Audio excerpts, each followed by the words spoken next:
Hey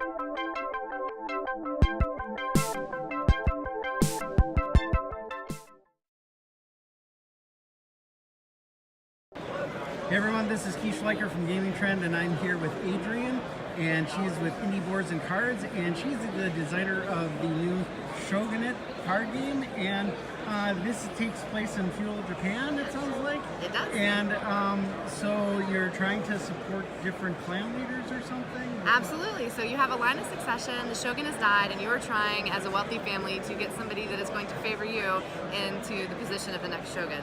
So to do that, you're going to manipulate both the line of succession here in the center as well as the players, because everybody is going to support two different clans. So around the table, out of these 6 clans, there's 2 cards for each clan, which means you're going to have allies and enemies around the table. So you're trying to deduce who is who, so that on your turn as Hatamoto, you get to tell them when and where to move. So that's going to allow you to earn points, and they earn points, and so at the end, you're vying for supremacy, but you may be helping somebody else inadvertently. So the more information you can collect, the more perfect picture you have, the easier it is to win and manipulate your friends. So what happens on a typical turn? All right, on a typical turn, people are going to choose actions and then simultaneously reveal them. So for this one specifically, it says the Hatamoto, which is going to be the first player for the round, and that's represented by this lovely little token here, which does say Hatamoto on the back. For those of us that cannot read kanji.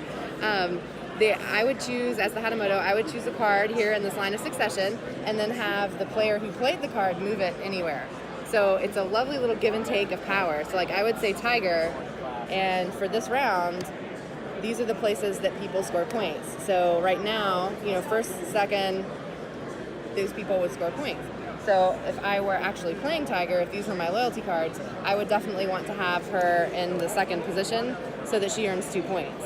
So then I would simply move those cards after the Hatamoto chose Tiger.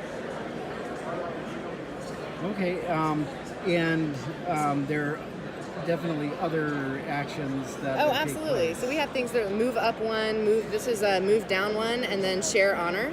So the person you move down in the line of succession and one adjacent to it gets honor, which is nice because sometimes you're rewarding both of your people, but sometimes you're helping others. We've got moving upstream. So that's going to allow you to move 1 or 2 up, but it's going to also have you reveal a card to the Hatamoto, so people are collecting that information. Path of the arrow means you're going to get to see somebody else's card in addition to moving somebody in the line of succession up 1. Storms to Flowers is going to allow you to swap the position of any 2 leaders in the line of succession, or swap a leader, one of your hidden loyalty cards, with another player. And you both get to choose which one you give each other without revealing to the rest of the table. So you could actually trade into a win. And then of course we have Dishonor, which is going to move somebody to the very end of the line, and since that is such a drastic action, you're actually going to have to permanently reveal one of your loyalty cards in front of you, so everybody knows that you're dragon for all eternity because of that bad stuff you just did to Crane. So, and everyone has the same actions? Yeah, everybody has the same 6 actions, and they don't return to your hand, so you kind of have to manage that. They are here to accept vouchers that you have accepted for products. Yeah. Please come to the front of the hall to the HQ for the exhibit hall and exchange your vouchers now.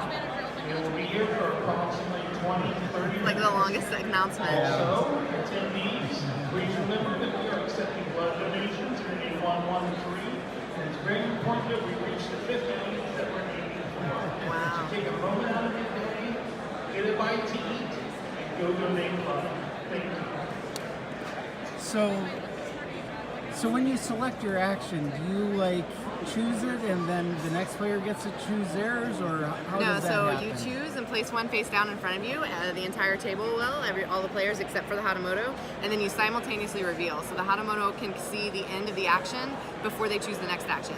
So it's not clockwise or counterclockwise. It'd be, okay, you go ahead and take your action, third player go ahead and takes his action, and then get to see the outcome before you do it again. Because of course you're trying to get people to manipulate the line so it's going to benefit you, and they're trying to manipulate the line so it's going to benefit them. So seeing that outcome gives you even more information about who their leaders are, as well as the opportunity to score points yourself. So is there any restriction on how often they can play a certain card, or if they can play it again and again? Right, so the action cards don't return to your hand, so you have to hand manage.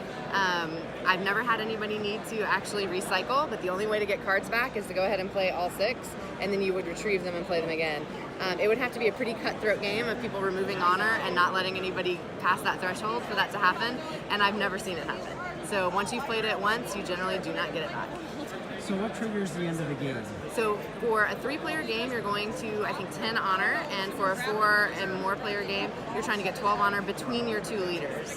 Well, between your 2 leaders. Yes, and if you do happen to have the same leader, then it's 6 on that leader, count it twice, now you've won. Okay, cool, and this is available now? Yep, it debuted here at Origins, and so we have them here, and then I think they'll be at Gen Con as well. And how many players does it handle? It goes up to 6.